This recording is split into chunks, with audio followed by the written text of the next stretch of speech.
আমাদের প্রিয় বিয়ানীবাজারের কিছু ব্যক্তিবর্গ ডাক্তার পদবি ব্যবহার করে চিকিৎসা কার্যক্রম পরিচালনা করছেন, কিন্তু তারা প্রকৃতপক্ষে ডাক্তার নন। একদম উপজেলার নাকের ডগায় বলতে গেলে চিকিৎসা করেন ডাক্তার পদবি ব্যবহার করে, সেটা খুবই দুঃখজনক। এমবিবিএস ও বিডিএস ডিগ্রিধারী ছাড়া কেউ ডাক্তার পদবি ব্যবহার করতে পারবে না। গেল 12 মার্চ হাইকোর্ট থেকে এমন রায় ঘোষণা করা হয়েছে। এ বিষয়ে সচেতনতা বাড়াতে গতকাল বিয়ানীবাজার চিকিৎসক পরিষদের পক্ষ থেকে এক বিশেষ আলোচনা সভার আয়োজন করা হয়। ডাক্তার শাহিদ আহমেদ তুহিনের সঞ্চালনা ও ডাক্তার মাসুম আহমেদের সভাপতিত্বে সভায় অংশ নেন সিলেট এমএজি ওসমানী মেডিকেল কলেজের বার্ন ও প্লাস্টিক সার্জারি বিভাগে কর্মরত ডাক্তার আবু ইসাক আজাদ সহ বিয়ানীবাজার এবং সিলেটে কর্মরত বিভিন্ন বিভাগীয় ডাক্তার, প্রেস ও ডিজিটাল মিডিয়ায় কর্মরত সাংবাদিকগণ।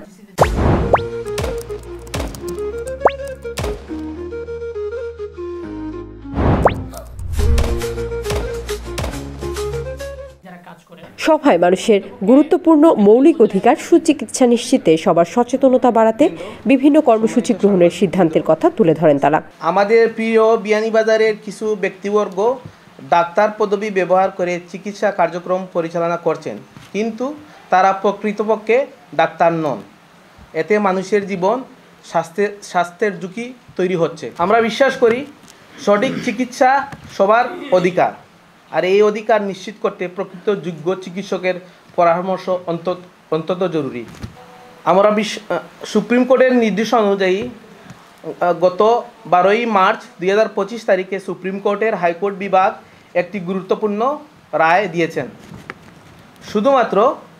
রায়টি হচ্ছে শুধুমাত্র এমবিবিএস ও বিডিএস ডিগ্রিধারী ডাক্তার পদবি ব্যবহার করতে পারবেন।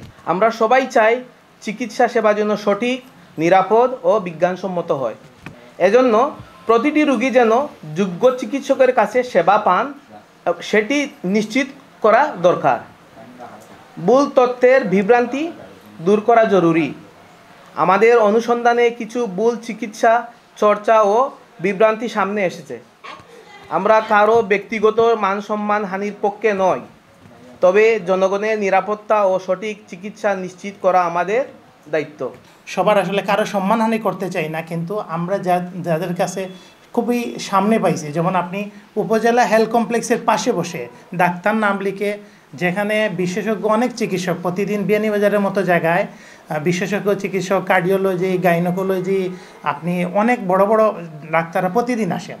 তারপরেও দেখা যায় যে এখানে বসে যদি কেউ একদম উপজেলার নাকের ডগায় বলতে গেলে চিকিৎসা করেন ডাক্তার পদবি ব্যবহার করে, সেটা খুবই দুঃখজনক বিয়ানীবাজার। তো আপনাদের মাধ্যমে এটা আমরা জানাবো। আর আমরা একটা চিঠি দিছি, এই চিঠিটা আবার সিভিল সার্জনের কাছে যাবে, অনুলিপি উপজেলা নির্বাহীর কাছে যাবে, চেয়ারম্যান প্রতিটা উপজেলা ইউনিয়নে আমরা দিব, আমরা রাজনৈতিক নেতৃবৃন্দকে দিব। পাশাপাশি এ বিষয়ে সাংবাদিকদের নানা প্রশ্নের উত্তর প্রদান ও সে সম্পর্কে বিস্তারিত আলোচনা করা হয়। আমাদের যে সরকারি স্বাস্থ্য কমপ্লেক্স আছে এবং কমিউনিটি ক্লিনিক, ওইখানে কারা ইমার্জেন্সি সার্ভিস দিচ্ছেন, এখানে সরকারি নীতিমালা কি, এই বিষয়ে আপনাদের ব্যাখ্যা রাখবেন। যে একজন মেডিকেল অফিসারের পক্ষে নিশ্চয়ই সপ্তাহে 7 দিন বা মাসে 30 দিন ইমার্জেন্সি মেডিকেল অফিসার হিসাবে দায়িত্ব পালন করা সম্ভব হয় না।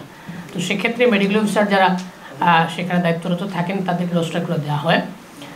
এখানকার স্ট্রাকচারটি এরকম যে অফিস টাইমের বাইরে ইমার্জেন্সি মেডিকেল অফিসার অন কলে থাকবেন এবং আমাদের মেডিকেল অ্যাসিস্ট্যান্ট যারা রয়েছেন ডিএমএফ ডিগ্রিধারী, তারা সেখানে দায়িত্ব পালন করবেন একজন গ্র্যাজুয়েট ইমার্জেন্সি মেডিকেল অফিসারের তত্ত্বাবধানে। আপনারা আমাদের উপজেলা স্বাস্থ্য কমপ্লেক্সগুলোতে গেলে প্রথমেই কিন্তু আমাদের মেডিকেল অ্যাসিস্ট্যান্ট যারা তাদের মুখোমুখি হন, তারাই কিন্তু সেখানে বসে থাকেন।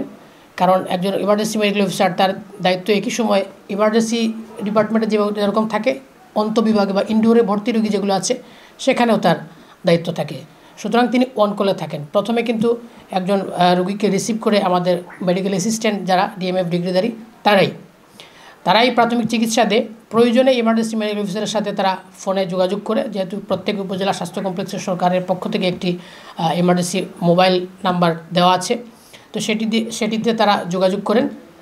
ইমার্জেন্সি মেডিকেল অফিসার যদি ফোনে থাকে সেটি সমাধান দেওয়া সম্ভব হয়, ফোনে দেন।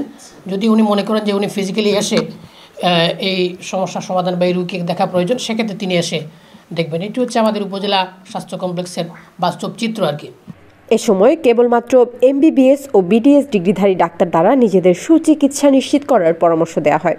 এরা আসলেই বিশেষজ্ঞ কিনা, এরা আসলেই ডাক্তার কিনা, এই জিনিসটা যদি আমরা সবাই, আমাদের পরিষদ, আপনারা, এবং আমরা বলে থাকি যে সাংবাদিকটা হলো সমাজের দর্পণ, তারা সমাজকে সুন্দরভাবে গড়ে তুলতে সাহায্য করে। এখন আপনারা যদি আমাদের সহযোগিতা করেন, আমরা আমাদের সহযোগিতা করি, প্রশাসন যথাযথ সহযোগিতা করে, আমি আশা করি যে যতটুকু অনেকগুলো হাসপাতাল গড়ে উঠলেও আমাদের সার্ভিসে, আমাদের সেবায় কোনো বাধা হবে না। কিন্তু যদি এটা আমরা যদি সচেতন হই না, আমরা যদি অসচেতনভাবে কে ডাক্তার কে বিশেষজ্ঞ এগুলো যাচাই বাছাই না করে চিকিৎসা নেই, তাহলে আমরা প্রতারণা হওয়ার সুযোগ আছে। এই জিনিসটা আমাদের মাথায় রাখতে হবে। এবং আমরা এটাও চাই, আমরা চিকিৎসক পরিষদ এটা চাই, বিয়ানীবাজারে আমরা মেডিকেল কলেজ করি, এটাও চাই বিয়ানীবাজারে আমরা এখানে আইসিইউ, এনআইসিইউ সব কিছু সার্ভিস নিয়ে আসি। এটা তো আমাদের এলাকার মানুষের জন্য উপকার হবে। বিয়ানীবাজারকে সঠিক মানসম্মত ও নিরাপদ স্বাস্থ্যসেবা অঞ্চলে পরিণত করতে সকলকে আইনের প্রতি শ্রদ্ধাশীল ও সচেতন ভূমিকা রাখার আহ্বান জানান।